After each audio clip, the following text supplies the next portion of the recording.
Kaput nangunyan kan Kapalonga Municipal Police Station ang sarong 37 anyos na paraoma na rank for most wanted person sa Bicol. Binisto ang suspect na si alias Onyok na residente kan Purok 6, Barangay Magsaysay, Camarines Norte. Naaresto si Onyok sa saindang residensya aga kan nakaaging Lunes kan mga personnel kan Kapalonga MPS, Police Intervention Unit Camarines Norte, 2nd Provincial Mobile Force Company, Regional Intelligence Unit 5 Camarines Norte, asin CIDG Camarines Norte, huli sa pagadan sa iyang kabarangay.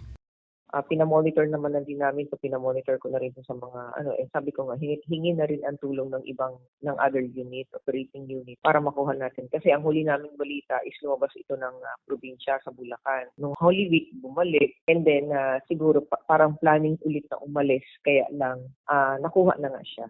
Aminado ang otoridad na nahaloyan bago nadakop ang suspect dahil sa paburo-bago kaining lokasyon.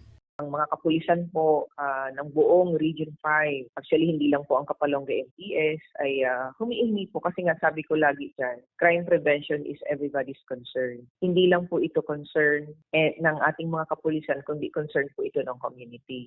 Itong mga ganito pong accomplishment, mga service of warrant of arrest, pag-aaresto po ng mga wanted person, hindi naman po ito magiging successful without the support of our community. Kasi kung pulis lang naman po, kilala ang pulis, pag nakikita na ng kriminal yan, itatakbo na yan. Pero syempre, ang katuwang po natin dito ang ating mga konstituente para maging successful din po at ma-maintain po natin ang peace and order po sa ating mga lugar. Naaresto ang suspect sa kusog kan mandamiento de aresto na pigbabakan RTC Branch 64, Labo, Camarines Norte kan Nobyembre 24, 2023 para sa kasong murder. Para sa mga baretang tatak Bicol, Regine Boy.